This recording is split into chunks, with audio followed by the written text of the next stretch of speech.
تعارف ڈاکٹر اسرار احمد۔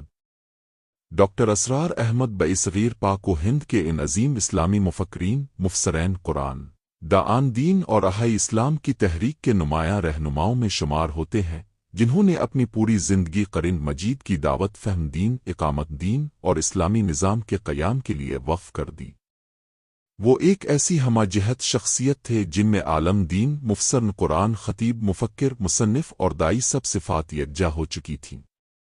ان کی علمی خدمات، فکری بصیرت اور دعوتی جدوجہد نے نہ صرف پاکستان بلکہ پوری دنیا میں لاکھوں مسلمانوں کے اذہان و قلوب کو متاثر کیا۔ ڈاکٹر اسرار احمد کی شخصیت کی سب سے نمایاں خصوصیت یہ تھی کہ انہوں نے اسلام کو محض ایک مذہب کے طور پر نہیں بلکہ ایک مکمل ضابط حیات کے طور پر پیش کیا۔ وہ مسلمانوں کو فرد کی اصلاح کے ساتھ ساتھ اجتماعی نظام کی اصلاح کی طرف متوجہ کرتے رہے۔ ان کی پوری زندگی قرآن کے پیغام کو عام کرنے، امت مسلمہ کو بیدار کرنے اور اسلامی انقلاب کے لیے ذہنی و فکری تیاری پر صرف ہوئی۔ ابتدائی زندگی اور خاندانی پس منظر۔ ڈاکٹر اسرار احمد 26 اپریل 1932 کو بصغیر کے معروف علمی شہر ہریانہ، بھارت میں پیدا ہوئے۔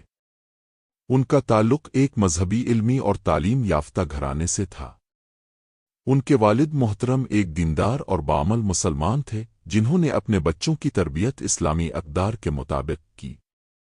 یہی وجہ تھی کہ ڈاکٹر اسرار احمد کے دل میں بچپن ہی سے دین اسلام سے گہری وابستگی پیدا ہو گئی۔ ان کے والد نے انہیں قرآن مجید سے محبت، نماز کی پابندی اور اخلاق حسنہ کی تلقین کی، جس کا اثر ان کی پوری زندگی پر نمایاں رہا۔